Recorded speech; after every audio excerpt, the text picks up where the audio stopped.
अब BA, BCom, BSc और MA, MCom करें विश्व की सबसे बड़ी यूनिवर्सिटी इग्नू से। सॉल्ड असाइनमेंट और गाइड बुक्स प्राप्त करें। संपर्क करें Mahakal computers, DAV college gate के सामने, सिवान।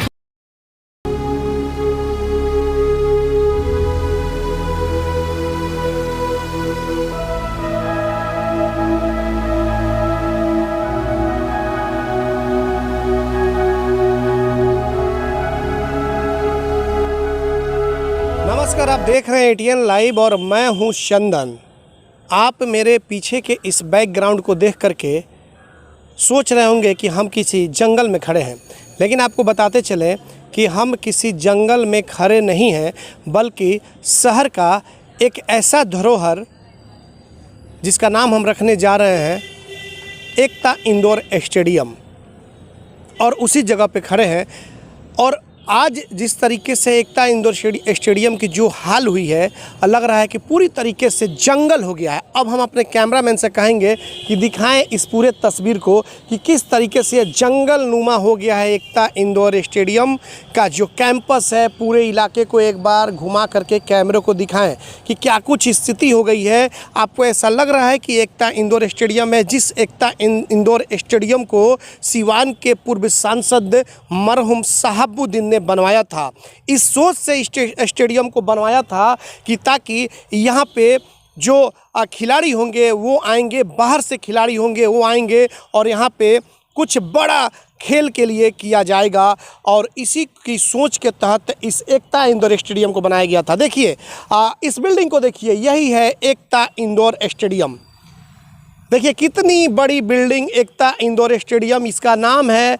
आप देख सकते हैं मौलाना मजहुल हक बैद्यनाथ प्रसाद दाढ़ी बाबा एकता इंडोर स्टेडियम। सन 1997 में इसकी स्थापना की गई थी और इसका नाम रखा गया था, देख लीजिए आप, इधर के नाम रखा गया था महात्मा गांधी नगर सिवान। इस इलाके का नाम रखा गया था सौजन्य से सांसद मोहम्मद शहाबुद्दीन। एक बार हम चाहेंगे कि उस नेम प्लेट को जो बिल्डिंग वाली है उसे आप क्लोज करके और दिखाएं। देखिए ये है एकता इंडोर स्टेडियम। खेल ही जीवन है। देखिए छोटे छोटे अक्षरों में लिखा हुआ है, खेल ही जीवन है, खेल स्वास्थ्य स्फूर्ति के प्रतीक है। तो बिल्कुल ये अब बिल्डिंग है, ये बड़ी बिल्डिंग है। बिल्डिंग को आप दूर से दिखाएं। आप देखिए ये पूरी बिल्डिंग है और ये उसका कैंपस है, एकता इंडोर स्टेडियम का कैंपस है। ये तस्वीरें देखिए, जंगल हो गया है एकता इंडोर स्टेडियम। देखने के बाद ऐसा आपको नहीं लगेगा कि ये एकता एक इंडोर स्टेडियम है। इधर देखिए चारों तरफ जंगल झाड़ हो गया है। कब कहाँ से कोई कीड़े मकोड़े आ जाएं कोई नहीं जानता। तो ये स्थिति है एकता इंडोर स्टेडियम की। यही एकता इंडोर स्टेडियम कभी चमकता था, दमकता था, सिवान का एक धरोहर था, लेकिन आज इसकी स्थिति जो हो गई है खंडहर बन चुका है, बिल्कुल जर्जर हो चुका है। बिल्डिंग जो है धाराशाही हो चुकी है, इसको कोई देख रेख करने वाला नहीं है। यहाँ तक कि इसकी मेंटेनेंस तक नहीं की गई है। कभी इस एकता इंडोर स्टेडियम में आने के लिए चाह होती थी, लोग आते थे, यहाँ पे बड़े बड़े खिलाड़ी आते थे। यहाँ पे बैडमिंटन टूर्नामेंट होता था, टेनिस का होता था, बहुत सारे चीज़ है जो इंडोर में होता था। जो होने वाले गेम है इंडोर के, वो तमाम यहाँ पे गेम होता था। और ये स्थिति है, ये हालात है इस एकता इंडोर स्टेडियम की। हमने सोचा कि एक बार हम चलें और दिखाएं कि यहाँ के क्या कुछ हालत है, क्या कुछ स्थिति है। तो ये जर्जर अवस्था आप देखिए, ये जर्जर अवस्था आप देख सकते हैं, क्या कुछ स्थिति है। ये बेचारे बैठे हुए हैं नीचे में, यहाँ पे आप देख सकते हैं। यहाँ पे रहते हैं लोग, अगल बगल के लोग यहाँ अपना देखभाल करते हैं, बेचारे बैठे हैं। लेकिन ये कब ऊपर से ये जो छज्जा, जो जर्जर छज्जा है, ये गिर जाए और कोई घटना घट जाए, ये शायद नहीं कहा जा सकता है। तो बिल्कुल ये स्थिति आलम है। हम इनसे ही थोड़ा सा बात कर लें एक बार, क्या लग रहा है, क्या स्थिति है इसकी? और बहुत कॉन्डम है सर, ये सब हंस रहा है, टूट रहा है, कोई इसको देखभाल करने वाला नहीं है। जो देखभाल करते हैं वो दुनिया में तो है नहीं कि देखभाल करेंगे। कौन देखभाल करता था? अरे साहब करते थे, MP साहब करते थे, और कौन करता है? वही तो देखभाल करते थे, इसको सफाई वफाई सब वही करवाते थे। हाँ, बहुत लोग जीता, बहुत लोग ये किया, मगर कोई इस पर ध्यान नहीं दे रहा है। आप थोड़ा सा रो रहे हैं लग रहा है। नहीं, तबीयत ठीक नहीं है मेरा। अच्छा। बस उतना तो आप लोग देखभाल करते हैं? और ये तो सफाई वफाई करते हैं तो साहब लोग रहते हैं, जी जी। सब हमारे ही सफाई किया ये हुआ तो है। कभी भी बिल्डिंग गिर सकता है, ये तो स्थिति खराब हो हाँ जाएगी। जी जी, गिर सकता है कभी, और रोज़ तो गिरता है थोड़ा थोड़ा, जब बारिश होता है तब गिरता है। गिरता है। तो ये जो ऊपर में आप बैठे हुए हैं, दिखाइए थोड़ा सा, ये ऊपर यहाँ पे जो बैठे हुए हैं, तो कहीं ना कहीं ये तो खतरा है, ये हम भी खड़े हैं तो ये गिर सकता है, खतरा हो जाएगा। तब क्या कीजिएगा उसके लिए, जब नहीं इसको कोई देखभाल करने वाला तब गिरे चाहे पड़े उसे। कितना उम्र हुआ आपका? हमारा लगभग 50 मानी है। तो 50 का उम्र जब हो गया तो आप तो देखे होंगे जब इस इंडोर स्टेडियम को बनवाया गया होगा। हाँ, इसका उस समय क्या स्थिति थी? बहुत बढ़िया थी। इसमें सर्कस भी आता था, जादूगर भी आता था, सब खेल कूद इसी में होता था। अब कुछ भी नहीं हो रहा है। प्रशासन या कोई नेता देख रेख नहीं करता? नहीं, कोई भी नहीं देखता है। इसमें क्या कारण है कि नहीं देखता है लोग? कहीं ऐसा तो नहीं कि शहाबुद्दीन के द्वारा बनवाया गया इसलिए नहीं देखता है लोग? हो सकता है अभी, लेकिन अच्छा काम तो हुआ था। हाँ, तो सब अच्छे ही काम कर रहे हैं, सब तो उन्हीं के बनवाया है। लेकिन इसको तो संभाला नहीं गया, लोग नहीं संभाल पाए, प्रशासन के लोग नहीं संभाल पाए, जनप्रतिनिधि नहीं संभाल पाए, नेता लोग नहीं संभाल पाए। नहीं संभाल। वो ओम प्रकाश थे, कितने बार जीते, मगर इसमें आज भी देख भी नहीं आए जी। हाँ, कुछ नहीं, कई बार जीते मगर इसमें ध्यान ही नहीं दिया। वो नहीं ध्यान जीता यहाँ से रफू चक्कर हो गए। चलिए अब थोड़ा सा हम अंदर की तरफ चलेंगे और उसके बाद यहाँ पे दिखाएंगे। देखिए अब यहाँ ये है जो इसका मुख्य द्वार है, थोड़ा सा एक बार दिखाइए। बैडमिंटन हॉल, ये मुख्य द्वार है, जो लोग आते थे एकता इंडोर स्टेडियम में यहीं से प्रवेश करते थे। ये मुख्य द्वार है। यहाँ पे देखिए इस मुख्य द्वार पे लकड़ियाँ, जैसे कि जंगल, तो हम शुरू से ही इसकी उपाधि दे दिए कि जंगल, और ये जंगल से कम भी नहीं है। तो ये स्थिति है एकता इंडोर स्टेडियम की। ऊपर की तरफ देख सकते हैं क्या कुछ हालत है। चट्टान कब कहाँ से गिर जाए ये कोई नहीं जानता। यहाँ देखिए ये जो स्थिति है, ये देखिए, यहाँ देखिए। हम अपने कैमरामैन से कहेंगे थोड़ा सा दिखाएं बारीकी से कि क्या स्थिति हुई है। हमारे सहयोगी कैमरामैन के तौर पे समीर हमारे साथ मौजूद है, और देखिए किस तरीके से बारीकी से हम लोग दिखाना चाह रहे हैं कि क्या कुछ स्थिति है। बाकी इधर की पर्सन, जो इधर की पर्सन है, ये दिखाइए, यहाँ थोड़ा सा दिखाते हुए उधर तक दिखाइए क्या कुछ स्थिति है। तो ये हालात है एकता इंडोर स्टेडियम की। और एकता इंडोर स्टेडियम को कब बनवाया गया था, कैसे क्या हुआ था, ये हम अब थोड़ा सा चलते हैं और उसको दिखाते हैं। नेम प्लेट लगा हुआ है, ये थोड़ा सा हम जाएंगे, दिखाएंगे। हालांकि देखिए यहाँ पे भी ये देखिए झोल उल सब लगा हुआ है। थोड़ा सा पीछे की तरफ जाइए, दिखाइए, ये देखिए झोल उल सब लगा हुआ है। देखिए क्या स्थिति है ये।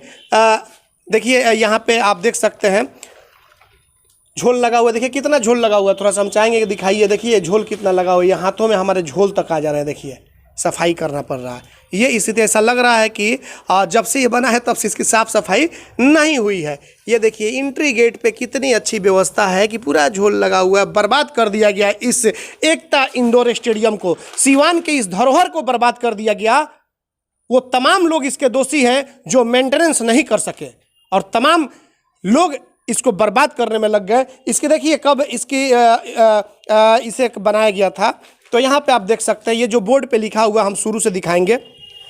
दिखाएं यहाँ पे, सांसद स्थानीय क्षेत्र विकास योजना, माननीय सांसद मोहम्मद शहाबुद्दीन के द्वारा अनुशंसित मौलाना मजरूल हक बैजनाथ प्रसाद दाढ़ी बाबा एकता इंडोर स्टेडियम सीवान का उद्घाटन श्रीमती राबड़ी देवी माननीय मुख्यमंत्री बिहार के कर कमलों द्वारा दिनांक 5 मई सन 1998 को संपन्न हुआ था। यानी कि उस वक्त सन 1998 में 5 मई को इसका उद्घाटन हुआ।